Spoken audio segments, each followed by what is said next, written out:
सबसे पहले हीलिंग, तो हीलिंग की सबसे पहले डेफिनेशन देखते हैं। तो हीलिंग क्या है? बॉडी का response to injury in an attempt to restore normal structure and function. Healing मतलब क्या होता है? रिपेयर करना ना, हमारी बॉडी रिपेयर करती है। It is just our body's response to injury in an attempt to restore the normal structure and function of the injured area. ठीक, तो दो प्रोसेसेस होती हैं हीलिंग में, रीजनरेशन और रिपेयर। तो रीजनरेशन और रिपेयर दो प्रोसेसेस होती हैं। हीलिंग ऑफ स्किन वुंड देखें तो ये एग्जांपल है, रीजनरेशन और रिपेयर दोनों को कवर करता है। ठीक है, तो healing of skin wound provide a classical example of combination of regeneration and repair. Wound healing can be accomplished in one of the following two ways, healing by first intention और healing by second intention. तो skin की जो wound है ना, जो घाव है, वो दो इवेंट्स होते हैं, फर्स्ट इंटेंशन और सेकेंड इंटेंशन से हीलिंग होती है। तो फर्स्ट इंटेंशन से हीलिंग कब होती है? फर्स्ट इंटेंशन से हीलिंग तब होगी जब हमारी जो वुंड है वो कैसी होगी? क्लीन होगी और अनइन्फेक्टेड होगी, है ना। अनइन्फेक्टेड और क्लीन होगी, सर्जिकली इंसाइज्ड होगी, clean cut, surgically incised, without much loss of tissue and wound, without much loss of that tissue and cells. Edges of wound are approximated by surgical sutures. ठीक, तो इससे ऐसी जब हमारी wound रहेगी clean, uninfected, surgical incise, ठीक है, और without much loss of cells and tissue, edges of wounds are approximated by surgical sutures, तो हीलिंग होगी फर्स्ट इंटेंशन से। ठीक है, अब इसमें इवेंट्स, कौन कौन से इवेंट्स इन्वॉल्व होते हैं? सीक्वेंस ऑफ कुछ इवेंट्स हैं, है ना, मतलब पैथोजेनेसिस लिखनी पड़ेगी थोड़ी बहुत, एक दो लाइन बाय फर्स्ट इंटेंशन में। ठीक, तो इसमें क्या क्या लिखेंगे? सबसे पहले इनिशियली ब्लीडिंग होती है, फिर एक्यूट इन्फ्लेमेटरी रिस्पॉन्स होता है, फिर एपिथेलियल सेल्स में कुछ चेंजेस आते हैं, फिर ऑर्गेनाइजेशन होता है। ठीक है, फिर ऑर्गेनाइजेशन के बाद फिर सूचर ट्रैक्स के बारे में लिखना है, और उसके बाद बस इतना ही लिखना है, 5 पॉइंट लिखना है हमें। ठीक है, तो सबसे पहले क्या होगा? Sequence of events in first intention. First intention में क्या क्या हो रहा है? तो सबसे पहले इनिशियली ब्लीडिंग हो रही है, हीमरेज हो रहा है, तो इमीडिएटली आफ्टर इंजरी क्या होता है? The space between the approximated surface of incised wound is filled with blood.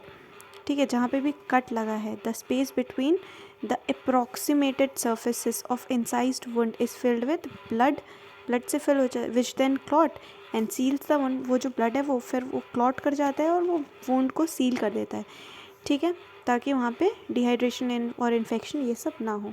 तो फर्स्ट इवेंट में हमें क्या लिखना है? इनिशियल हीमरेज को बताना है कि immediately after injury the space between the approximated surface of incised wound, ठीक है, incised wound is filled with blood which then clots and prevent further infection. So first thing is initial hemorrhage. What is the second thing? Second thing, acute inflammatory response होता है। उसमें क्या होता है? This occur with in 24 hours, वहाँ पे neutrophils आ जाते हैं। ठीक है, मार्जिन ऑफ इंसेशन पे कौन आता है? ये इंसेशन, ये कट की मार्जिन है, यहाँ पे न्यूट्रोफिल्स आने लगते हैं। ठीक, तो न्यूट्रोफिल्स आने लग जाते हैं। उसके बाद फिर क्या होता है? थर्ड डे, ये तो विद इन 24 आवर्स न्यूट्रोफिल्स आते हैं। थर्ड डे पे polymorphs are replaced by macrophage. Third day पे वहाँ पे मैक्रोफेज आ जाते हैं। ठीक है, तो एक्यूट इन्फ्लेमेटरी रिस्पॉन्स में पहले न्यूट्रोफिल्स आएंगे और फिर बाद में मैक्रोफेजेस आ जाएंगे, उसको रिप्लेस कर देंगे। ठीक है, थर्ड डे पे, ये 24 आवर फर्स्ट डे में और ये थर्ड डे में होता है। इतना लिखना है एक्यूट इन्फ्लेमेटरी रिस्पॉन्स में। ठीक है, initial haemorrhage, acute inflammatory response हो गया। थर्ड इवेंट क्या होगा? एपिथेलियल चेंजेस, कुछ एपिथेलियल चेंजेस होंगे। तो जो basal cell of epidermis from both the cut margin start proliferation. ठीक है, तो ये मान लो कट की मार्जिन है, तो यहाँ की जो बेसल सेल्स हैं, ठीक है, basal cells of the epidermis, जो एपिडर्मिस की जो बेसल सेल्स हैं, जो भी ये मार्जिन है ना, यहाँ से वो प्रोलिफरेट होना स्टार्ट होती हैं। ठीक है, वो दे start proliferating and migrate towards incisional space. यहाँ से वो प्रोलिफरेट होके और फिर यहाँ इंसीजन, यहाँ जो कट लगा है यहाँ तक आ जाती हैं। ठीक है, प्रोलिफरेट होके यहाँ तक आ जाती हैं। कौन? Basal cells of epidermis. They start proliferating and migrate towards incisional space in the form of epithelial spur. इसको क्या बोलेंगे? एपिथेलियल स्पर बोलेंगे। ठीक, एपिथेलियल स्पर। ठीक है, तो ये वर्ड डिस्क्राइब करना है एपिथेलियल चेंजेस में। क्या? एपिथेलियल स्पर क्या होता है? जो बेसल सेल्स ऑफ एपिडर्मिस है वो प्रोलिफरेट होके माइग्रेट करने लग जाती हैं सॉरी, और कहाँ पे माइग्रेट होके मार्जिन, कट मार्जिन पे आ जाती हैं, ठीक है, in the form of epithelial spurs, ये बोलना है। फिर a well approximated wound is covered by a layer of epithelium in 48 hours, ठीक है। फिफ्थ डे में क्या होता है, multi layered new epidermis is formed which is differentiate into superficial and deeper layer. अच्छा, तो इसमें फिर ऑर्गेनाइजेशन, चलो ऊपर एपिथेलियल स्पर समझा दिया, उसके बाद फिर हमें बोलना है एपिथेलियल स्पर के बाद फिर हमें क्या बोलना है, एपिथेलियल स्पर के बाद फिर हमें एपिथेलियल स्पर के बाद बोलना है कि वहाँ पे 48 आवर्स या फिफ्थ डे, 2-3 दिन में, 2 to 5 डेज़ में क्या होता है, multi layer new epidermis is form there, बस इतना लिखना है एपिथेलियल चेंजेस में। Next fourth point is organisation. तो थर्ड डे में कैसे फाइब्रोब्लास्ट भी आने लग जाते हैं, ठीक, और फिफ्थ डे में न्यू कोलेजन फाइब्रिल्स वगैरह भी बनने लगते हैं, और 4 वीक में क्या होता है, स्कार टिश्यू बन जाता है with scanty cellular and vascular elements, few inflammatory और स्कार बन जाता है, ठीक है। तो फोर्थ स्टेज जो है वो ऑर्गेनाइजेशन है, ये बताना इंपॉर्टेंट है। फोर्थ स्टेज में क्या हो रहा है, तो फोर्थ स्टेज में ऑर्गेनाइजेशन हो रही है, ठीक है। तो ऑर्गेनाइजेशन में थर्ड डे से स्टार्ट करना है।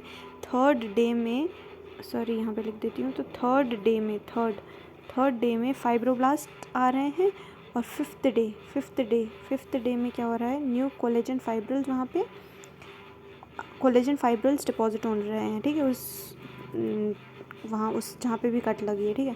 फिर 4 वीक में क्या हो रहा है, स्कार टिश्यू बन जा रहा है, और उसके बाद फिर ऑर्गेनाइजेशन हो रही है, ठीक है। स्कार टिश्यू कैसे बनता है, less of the cellular and less of the vascular elements उसमें रह जाते हैं, ठीक है। तो ये ऑर्गेनाइजेशन में हमें स्कार तक की कहानी बतानी है। थर्ड में फाइब्रोब्लास्ट, फिफ्थ में फाइब्रिल्स आ रहे हैं, कोलेजन फाइब्रिल्स डिपॉजिट हो रहे हैं। फिर है सूचर ट्रैक्स, लास्ट टॉपिक इसका सूचर ट्रैक्स है। सूचर ट्रैक्स मतलब इसमें क्या लिखना है कि each suture track is a separate wound, अच्छा, and incites the sample phenomena as in healing in the primary wound, filling the space with hemorrhage, same inflammatory cell reaction, epithelial cell proliferation along the sutures tract from colon. When suture removed around 7 days, much of epithelial suture tract is avulsed and the remaining epithelial tissue in the tract is absorbed. However, sometimes the suture tract get infected or the epithelial cells may persist in the tract. Suture track में होता क्या है कि healing जो है वो primary wound से जैसे हीलिंग हो रही है ना ऑर्गेनाइजेशन तक, वैसे ही होता है। सबसे पहले वहाँ पे ब्लीडिंग होगी, सबसे पहले हीमरेज मतलब ब्लीडिंग, फिर इन्फ्लेमेटरी सेल्स रिएक्शन, फिर एपिथेलियल सेल प्रोलिफरेशन, और फिर कोलेजन वगैरह बन जाना, ठीक है। और कभी कभी यहाँ पे इन्फेक्शन होने के चांसेस भी रहते हैं, ठीक है। तो ये 5 हेडिंग्स में हमें डिस्क्राइब करना है, तो एक बार वापस से दिखा देती हूँ कि 5 हेडिंग कौन कौन से हैं। तो सबसे फर्स्ट हेडिंग कौन सा है हमारा, फर्स्ट क्या है हमारा, तो हीलिंग क्या होती है, what is healing, healing is the body's response to injury in an attempt to restore normal structure and function. It involves two processes, regeneration and repair. Healing of skin wound is an example of both regeneration and repair. Now, wound healing can be accomplished in two ways: primary healing by first intention and second intention, primary union, secondary union respectively. Now, healing by first intention फिर हमने पढ़ा, तो this is defined as healing of a wound which following characteristic: first intention में clean, surgical, incised only without much of the tissue loss, and edges of the wound are approximated by surgical sutures. So healing by first intention will take place. Next, the events involve, so the events involve are initial hemorrhage होगा, फिर acute वहीं पे पहले bleeding होगी, फिर acute inflammatory response, ठीक, उसमें neutrophils है ना within 28 या 24 hours, and then by third day they are replaced by macrophages. Then epithelial changes होंगे, कुछ एपिथेलियल चेंजेस होंगे, उसमें क्या होगा, एपिथेलियल चेंजेस में बेसल सेल्स ऑफ एपिडर्मिस का proliferation, migration towards the incisional space, ठीक है, epithelial spur is form, and then a multi layer epidermis is form there, ठीक। फिर ऑर्गेनाइजेशन हो जाएगा, ऑर्गेनाइजेशन में fibroblast and collagen fibrils are deposited there and a scar tissue is formed, ठीक है। तो बस इतना ही बताना है, और फिर नेक्स्ट में आगे क्या बताना है, सूचर ट्रैक। सूचर ट्रैक्स क्या होते हैं, तो सूचर ट्रैक में भी सेम फिनोमेना फर्स्ट इंटेंशन वाला ही होता है, वहाँ पे haemorrhage, inflammatory cell reaction, epidermal cell proliferation, and then collagen scar formation take place, ठीक है। इन्फेक्शन के चांसेस भी हो जाते हैं इसमें। तो first intention is completed. Now let's move to the second intention. Healing by second intention. तो हीलिंग बाय सेकेंड इंटेंशन में हमें सबसे पहले क्या लिखना है कि this is defined as healing of a wound having the following characteristic. तो हीलिंग बाय सेकेंड इंटेंशन में कब होगी सेकेंड इंटेंशन से हीलिंग? जब बहुत ज़्यादा लार्ज टिश्यू डिफेक्ट होगा, ठीक है, और इन्फेक्टेड लार्ज टिश्यू डिफेक्ट होगा, एक्सटेंसिव लॉस ऑफ सेल्स होंगे वहाँ पे। Wound is not approximated by, we can not approximate the wound by surgical sutures here, ठीक। तो healing by second intention start होगा। सीक्वेंस ऑफ इवेंट्स क्या क्या रहेंगे? तो थोड़ा सा सिमिलर है, first two three stages similar हैं। तो सबसे पहले क्या होता है? इनिशियल हीमरेज होता है। As a result of injury the wound space is filled with blood and fibrin clot which dries, then inflammatory phase is there, so acute inflammatory response which is followed by appearance of macrophage, ठीक, which clear of the debris as in primary union. Now third is epithelial change. As in primary healing, the epidermal cells from both the margin of the wound proliferate, migrate into the wound in the form of epithelial spur till they meet in the middle and re-epitheliate the gap completely. How the proliferating do not cover the surface, they do not cover the surface fully here until granulation tissue from base has started filling the wound space, ठीक है।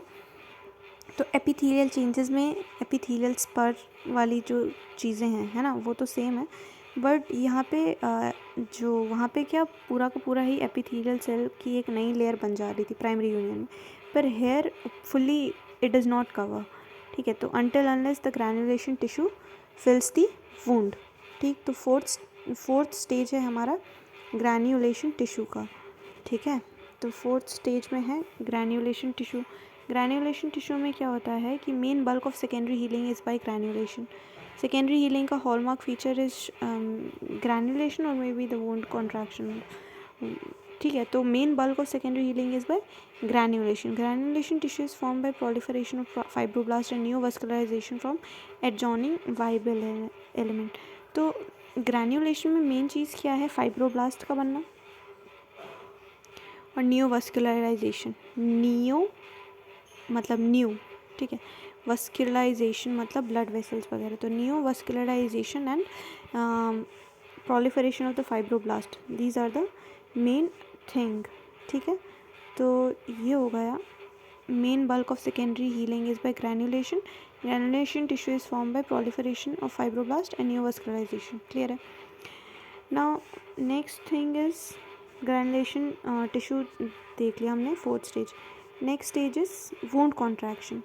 सो wound contraction में क्या होगा? Wound contraction is the fifth stage. Contraction of wound is an important factor of secondary healing, it is not seen in primary healing, okay. One of the differentiating feature है due to action of myofibroblast present in the granulation tissue. यहाँ पे fibroblast का proliferation हो रहा है ना, due to presence of this fibroblast the wound contract to 1/3 of the original size. So the wound contraction take place due to the presence of myofibroblast, ठीक है, which is present in the granulation tissue. So 1/3 of the wound is contracted. So this is because the myofibroblast. The wound contraction and granulation tissue are two important features of secondary healing, right? अब है presence of infection. तो presence of infection में क्या क्या है? ये last stage है, six stage. अगर इन्फेक्शन प्रेजेंट तो bacterial contamination of an open is it delay the process of healing, it will always delay the process of healing, है ना। अगर बैक्टीरियल कंटामिनेशन है तो obviously it will delay the process of healing due to release of bacterial toxin which will provoke necrosis, suppuration and thrombosis, right. So process of infection. So what are the 6 event in secondary healing? So firstly initial hemorrhage is there, initially bleeding is there, then inflammatory phase, then epithelial changes, okay, and then the granulation tissue formation. So granulation tissue which involves the formation, proliferation of fibroblast and neovascularization, and then wound contraction take place because of the myofibroblast which is present in the granulation tissue. All right, so and the last is the skin infection, bacteria presence of infection or not, bacterial contamination will delay. Why it will delay? Because bacterial toxin which is produced by bacteria, it will provoke necrosis, suppuration and thrombosis. All right, so next we move on to complication of wound healing. So what is the complication of wound healing? Obviously if infection is there, implantation cyst हो सकता है, pigmentation हो सकता है, deficient scar formation, incisional hernia, excessive contraction और neoplasia. So these are 7 complication of wound healing. तो कैसे याद रखेंगे हम इसको? याद करने की कोई ट्रिक देखते हैं अभी. तो इसमें क्या क्या है? आई से 3 है, I3. ठीक है, तो इन्फेक्शन हो सकता है, इन्फेक्शन तो याद है. इन्फेक्शन, इम्प्लांटेशन सिस्ट, वहीं पे सिस्ट बन जाएगी. ठीक है, तो भी प्रॉब्लम है ना, डिले करेगी, कॉम्प्लिकेशन होता है. वुंड को क्या करना चाहिए? बस स्कार बने और फिर वो फाइब्रोस होकर हील हो जाना चाहिए, पर नहीं हो पाई. हील क्यों नहीं हो पा रही? या इन्फेक्शन हो गया हो, वहाँ पे इम्प्लांटेशन सिस्ट बन गया हो. इंसिशनल हर्निया, 3 आई हो गई हमारी, तो इंसिशनल हर्निया हो गया. अब है पिगमेंटेशन हो सकता है वहाँ पे. ठीक है, पिगमेंटेशन हो सकता है, deficient scar formation, excessive contraction और नियोप्लेशिया. ठीक है, तो पिगमेंटेशन, डेफिशिएंट स्कार फॉर्मेशन, ठीक, और एक्सेसिव कॉन्ट्रैक्शन और नियोप्लेशिया. ठीक, तो नियोप्लेशिया भी हो सकता है वहाँ पे. कैंसरस कंडीशन भी हो सकती है. ठीक, तो हो गया कॉम्प्लिकेशन हमारा. नेक्स्ट है टॉपिक इसमें फैक्टर इन्फ्लुएंसिंग हीलिंग. ठीक है, तो फैक्टर इन्फ्लुएंसिंग हीलिंग में क्या क्या लिखेंगे? 2 types of factor.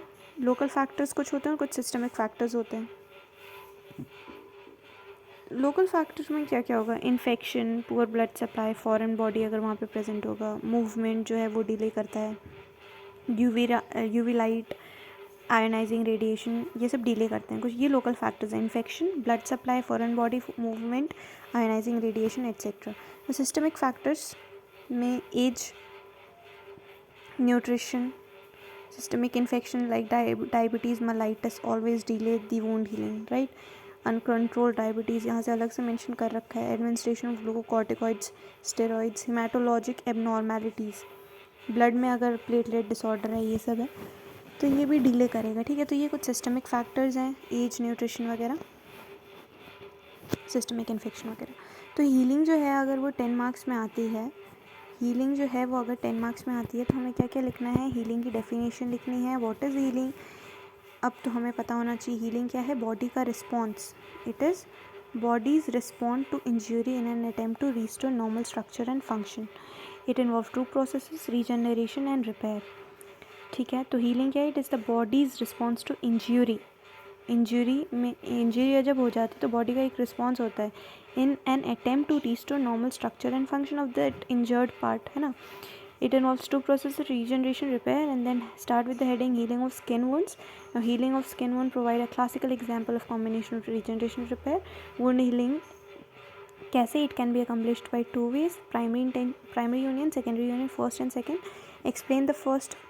What are the criteria for first clean surgical and, है ना, और without much loss of cell. फिर write the events, initial haemorrhage, acute inflammatory epithelial changes, organisation हो जाता है यहाँ पे फर्स्ट एड पे, सूचर ट्रैक्स. फिर हीलिंग बाय सेकेंड इंटेंशन. तो क्या होना चाहिए हीलिंग बाय सेकेंड इंटेंशन में? लार्ज टिश्यू डिफेक्ट्स होने चाहिए. ठीक है, large tissue defects, loss of many cells. ठीक है, it is not approximated by surgical sutures, right? What is the sequence? Explain the sequence. Then initial hemorrhage, inflammatory phase, epithelial changes, granulation, tissue, wound contraction, presence of infection. Now explain the complication of wound healing. So what is the complication? I3, right? Infection, implantation cyst, incisional hernia, then pigmentation, deficient scar formation, excessive contraction हो जाए तो भी दिक्कत है, neoplasia. ठीक, तो these are the complications. Now what the factors? Heading level factors influencing healing. Some of the local factor and some systemic factor. Local में poor blood supply, infection, foreign body, movement, these all delay. Systemic factors में क्या क्या है? तो age, nutrition, systemic infection, diabetes mellitus. ठीक है, age, nutrition and hematologic abnormalities of course. तो ये है healing. ठीक, तो healing आता है 10 मार्क्स में या 5 मार्क्स में.